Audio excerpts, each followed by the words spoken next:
नमस्कार दोस्तों, स्वागत है आपका संपूर्ण अध्ययन में। आज हम मिस्र की सभ्यता के बारे में जानेंगे। तो आइए शुरू करते हैं। मिस्र की सभ्यता कहाँ से शुरू हुई? तो देखिए, मिस्र की सभ्यता नील नदी के आसपास के क्षेत्र में विकसित हुई थी। ठीक है मित्रों, कहाँ विकसित हुई थी? नील नदी के आसपास के क्षेत्र में विकसित हुई थी। अब देखिए, मिस्र की सभ्यता का नाम मिस्र की सभ्यता क्यों रखा गया? क्योंकि ये मिस्र देश में इसकी खोज हुई। ठीक है मित्रों, और अब इसकी खोज किसने की? तो इसकी खोज सर्वप्रथम 1758 में फ्रांस के महान सम्राट विजेता नेपोलियन बोनापार्टा ने इसकी खोज की थी। ठीक है मित्रों, तो नेपोलियन बोनापार्टा ने 1758 ईस्वी में मिस्र की सभ्यता का पता लगाया था।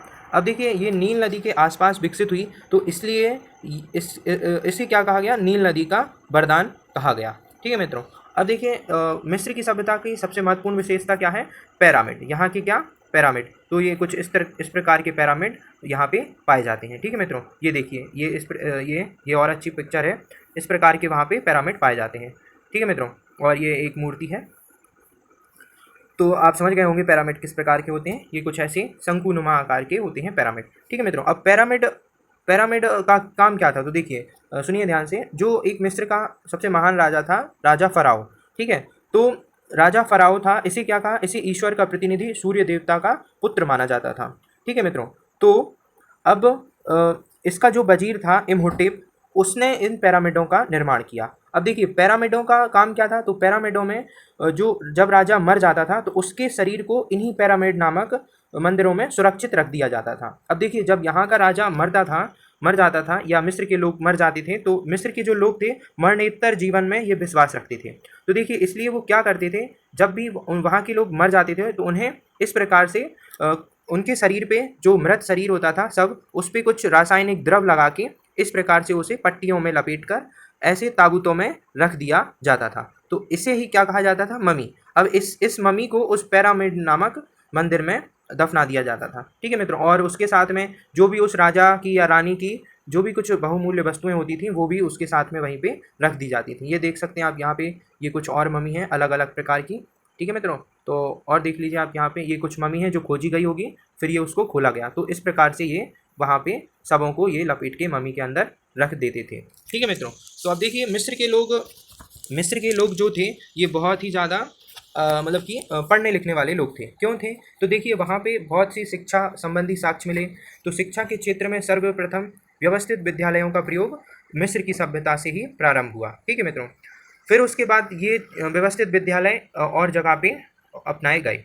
और विज्ञान के क्षेत्र में भी यहाँ के लोग बहुत ही आगे थे। रेखा गणित भी यहाँ के लोग जानते थे और विश्व के अन्य लोगों से कहीं ज़्यादा इन्हें रेखा गणित का ज्ञान था। ठीक है, कैलेंडर का प्रयोग भी मिस्र के लोगों ने किया और सूर्य घड़ी, जल घड़ी का भी उपयोग मिस्र के लोगों ने ही किया। ठीक है मित्रों, तो देखिए, ये यहाँ ये मिस्र की सभ्यता से मिले कुछ चीज़ें हैं।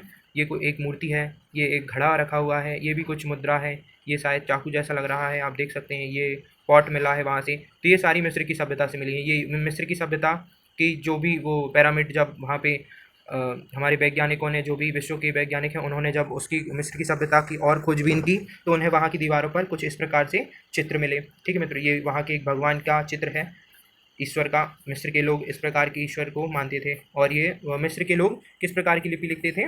वो लिखते थे, चित्रनुमा लिपि लिखा करते थे। ठीक है मित्रों, ये वहाँ की ये इस प्रकार की होती है सूर्य घड़ी। ठीक है मित्रों, तो ये मिस्र की सूर्य घड़ी नहीं है, ये मैंने एक उदाहरण के लिए आपको चित्र बताया है कि सूर्य घड़ी कुछ इस प्रकार की होती है। आप गूगल करके भी आप देख सकते हैं सूर्य घड़ी, और भी आपको दिख जाएंगी वहाँ पे, और जल घड़ी भी देख सकते हैं। अब देखिए, मानव इतिहास का प्रथम सिद्धांतवादी राजा भी मिस्र से ही निकला। मानव इतिहास का प्रथम सिद्धांतवादी शासक मिस्र की सभ्यता से ही आया है।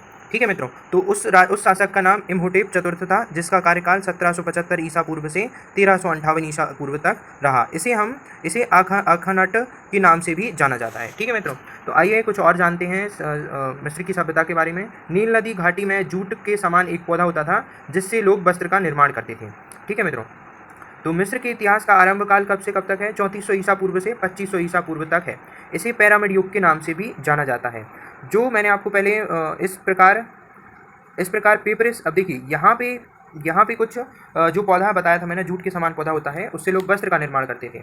और यहाँ पे एक जो वो पौधा था उससे कागज़ बनाया जाता था, और उस पौधे का नाम पेपरस था, इसलिए उससे कागज़ बनाया जाता था। और इसी प्रकार अब ये संभावना है कि पेपरस के नाम से ही पेपर शब्द का उद्भव हुआ। ठीक ठीक है। विश्व प्रसिद्ध गीजे के पिरामिड का निर्माण कितने लगभग 1 लाख मजदूरों ने 20 वर्ष तक लगातार श्रम करके बनाया। ठीक है मित्रों, कितने मजदूर लगे थे? 20 लाख मजदूर लगे थे। मिस्र के लोग मृतकों के वास स्थान के लिए विशाल समाधियां बनाते थे। तो इन्हीं समाधियों को क्या कहा जाता था? पिरामिड कहा जाता था। अब देखिए, मिस्र के वासियों ने एक लिपि का भी प्रयोग किया जिसे होयरोग्लिफिक लिपि कहते हैं। ठीक है मित्रों, तो आशा करता हूँ आपको ये जानकारी अच्छी लग रही होगी। तो और आपको मैं और कुछ भी बताता हूँ। मिस्र के बहुदेववाद के स्थान पर एकेश्वरवाद का प्रचार किसने किया था? अखानट ने किया था। और इसके अलावा भी बहुत सी चीज़ें हैं मिस्र के बारे में। स्फिंक्सन प्राचीन मिस्र के एक अन्य आश्चर्यजनक उपलब्धि स्फिंक्सन है जिसका निर्माण पिरामिड युग में हुआ था। तो स्फिंक्सन पत्थर एवं धातु के निर्माण से विचित्र विचित्र प्रकार की मूर्तियां बनाई जाती थीं। कुछ के सिर मनुष्य जैसा तो कुछ के शरीर शेर जैसा। ठीक है मित्रों, जैसे कि ये आप इस चित्र में देख सकते हैं। ये आप एक आदमी देख रहे होंगे, इसका शरीर, इसका सिर कैसा है? इसका सिर है कुत्ते जैसा लग रहा है, लेकिन शरीर किस प्रकार का है? शरीर इंसान जैसा है। ठीक है मित्रों, इसी प्रकार से मैंने आपको यहाँ पे भी बताया था। ये शुरू में एक चित्र था यहाँ पे, ये देखिए, ये इसमें इस चित्र में आप ये देख सकते हैं, ये मूर्ति। तो ये किससे बना है? स्फिंक्सन पत्थर से बना हुआ है। ठीक है मित्रों, तो अब मिस्रवासियों को जैसे मैंने आपको बताया था, ये शिक्षा के क्षेत्र में बहुत ही ज्ञान रखते थे। तो इन्हें चिकित्सा शास्त्र का भी ज्ञान था, इन्हें शल्य चिकित्सा का भी ज्ञान था। ठीक है मित्रों, तो अब देखिए यहाँ पे मिस्र के भाषियों को 1 से 9 तक के अंकों का भी ज्ञान था। ये दशमलव से भी परिचित थे, लेकिन इन्हें शून्य का ज्ञान नहीं था। और मिस्र में लगभग 70 पिरामिड हैं। ठीक है, इसमें सबसे प्रसिद्ध पिरामिड कौन सा है? गीजे का पिरामिड सर्वाधिक प्रसिद्ध है। ठीक है मित्रों, तो इसका निर्माण मिस्र के चौथे राजवंश के सम्राट खुफू ने करवाया था। किसका? गीजे के पिरामिड का निर्माण। 13 एकड़ भूमि में विस्तृत इस पिरामिड की लंबाई कितनी है? 755 फीट एवं चौड़ाई है 484 फीट। और ये विश्व का सबसे बड़ा पिरामिड है। अब इन पिरामिड में आपको बता चुका हूँ कि मम्मी को सुरक्षित रखा जाता था। अब इसकी सर्वप्रथम मम्मी की खोज किसने की? फ्लाइंडर्स पीटी ने। किसने की? फ्लाइंडर्स पीटी ने की 1892 ईस्वी में। ठीक है मित्रों, तो ये थी हमारी मिस्र की सभ्यता के बारे में जानकारी। अब मैं आपसे इससे संबंधित प्रश्न उत्तर पूछूंगा, तो आशा करता हूँ आप उन प्रश्न उत्तरों का जवाब दे पाएंगे। ठीक है मित्रों, तो आइए शुरू करते हैं मिस्र की सभ्यता से संबंधित कुछ प्रश्न जिनके आप उत्तर देंगे। तो आशा करता हूँ मैं कि आप उन प्रश्नों के उत्तर आप दे पाएंगे। तो चलिए शुरू करते हैं उन प्रश्नों के उत्तर। दोस्तों, हम मिस्र की सभ्यता के बारे में कहानी सुन चुके हैं। मैं आपको मिस्र की सभ्यता के बारे में सारी जानकारी बता चुका हूं। अब हम मिस्र की सभ्यता से संबंधित प्रश्न के उत्तर पूछ रहा हूं। मैं आपसे प्रश्न पूछूंगा, आपको इन 4 विकल्पों में से उसके उत्तर चुनना है। ठीक है मित्रों, तो हमारा पहला प्रश्न है, विश्व की सबसे प्राचीन सभ्यता कौन सी मानी जाती है? तो विश्व की सबसे प्राचीन सभ्यता मिस्र की सभ्यता को माना जाता है। ठीक है मित्रों, तो अगर आपने मैंने जो भी अभी आपको मिस्र की सभ्यता के बारे में जो भी कुछ बताया है, अगर वो आपने ध्यान से सुना होगा तो आप इन सारे प्रश्नों का उत्तर दे पाएंगे। ठीक है मित्रों, मेरा दूसरा प्रश्न है, पिरामिड का निर्माण किस सभ्यता में हुआ? तो ये बहुत ही आसान प्रश्न है, पिरामिड का निर्माण मिस्र की सभ्यता में हुआ। ठीक है मित्रों, तीसरा प्रश्न है, नील के आसपास कौन सी सभ्यता विकसित हुई? मिस्र की सभ्यता, मेसोपोटामिया की सभ्यता, फारस की सभ्यता या चीन की सभ्यता? तो नील नदी के आसपास कौन सी सभ्यता विकसित हुई थी? मिस्र की सभ्यता विकसित हुई। मिस्र को कहा जाता है, तो मिस्र को क्या कहा जाता है? फरात नदी का वरदान, दजला नदी का वरदान, सिंधु नदी का वरदान या नील नदी का वरदान? तो क्या कहा जाता है मिस्र की सभ्यता को नील नदी का वरदान कहा जाता है। मिस्र के राजा को क्या कहा जाता था? तो क्या कहा जाता था? पुरोहित, पतेशी, फराओ या इनमें से कोई नहीं? तो आइए इसका उत्तर जानते हैं। इसका उत्तर है फराओ। मिस्र के राजा को क्या कहते थे? कौन था मिस्र का राजा? फराओ। ठीक है मित्रों, पिरामिड बनाने का श्रेय किसे जाता है? तो पिरामिड बनाने का श्रेय किसको जाता है? जोसर को या अमहोटेप को या इमहोटेप को या फिर इनमें से कोई नहीं? तो इसका उत्तर है इमहोटेप को। ठीक है मित्रों, पिरामिड बनाने का श्रेय किसको जाता है? इमहोटेप को। ठीक है मित्रों, और पिरामिड की सर्वप्रथम खोज किसने की थी? अगर आपको याद है तो आप कमेंट बॉक्स में बताइए। ये आपका होमवर्क है।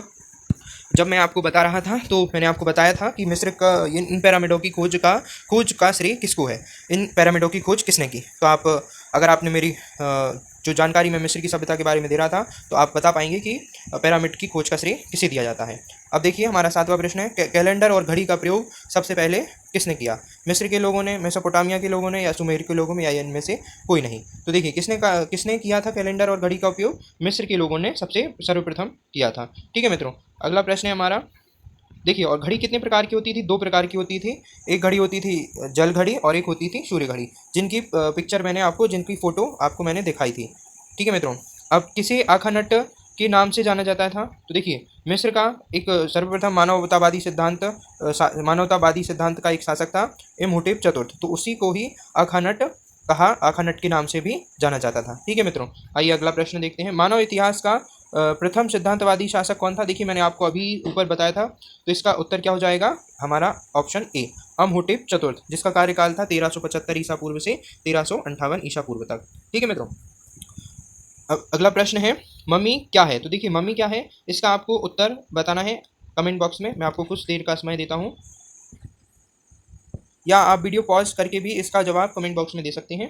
मैं आपको बता देता हूँ कि मम्मी किसे कहते हैं। तो देखिए, मिस्र के लोग मृत शवों को सुरक्षित रखने के लिए शवों पर रासायनिक द्रवों का लेप लगाया जाता था और पिरामिड नामक मंदिर में सुरक्षित रखा जाता था। खासतौर पे राजा के शव के साथ ऐसा होता था कि उसके शव को लेप लगाकर पिरामिड नामक मंदिर में रखा जाता था। ठीक है, इसको लपेटते थे और एक ताबूत में रख देते थे। इस प्रकार के शव को ही मम्मी कहते हैं। ठीक है मित्रों, आइए और प्रश्न देखते हैं। तो देखिए, मिस्र की सभ्यता के बारे में इतने ही प्रश्न थे, तो प्लीज़ लाइक शेयर करना ना भूलें। अब इसके बाद हम मेसोपोटामिया की सभ्यता के बारे में जानेंगे। ठीक है मित्रों, तो आपके लिए कुछ और प्रश्न हैं जिनके जवाब आपको कमेंट बॉक्स में देना है। देखिए, पहला प्रश्न ये है कि जो मिस्र की सभ्यता है उसकी खोज किसने की? पहला प्रश्न ये है, आपको ये कमेंट बॉक्स में देना है। इनके जवाब मैं आपको नेक्स्ट वीडियो में दूंगा। ठीक है मित्रों, तो मिस्र की सभ्यता का खोज का श्रेय किसको जाता है, आपको ये बताना है। इसके बाद दूसरा प्रश्न है कि मिस्र की सभ्यता में सबसे प्रसिद्ध पिरामिड का नाम क्या है? ठीक है मित्रों, और ये कुछ प्रश्न थे, तो आपको इनका जवाब आपको कमेंट बॉक्स में देना है। ठीक है मित्रों, तो आशा करता हूँ आपको आज की वीडियो पसंद आएगी। तो प्लीज़ लाइक शेयर और सब्सक्राइब करना ना भूलें। प्लीज़ लाइक कीजिए, शेयर कीजिए और सब्सक्राइब कीजिए। ठीक है मित्रों, धन्यवाद। मिलते हैं अगले वीडियो में। जय भारत।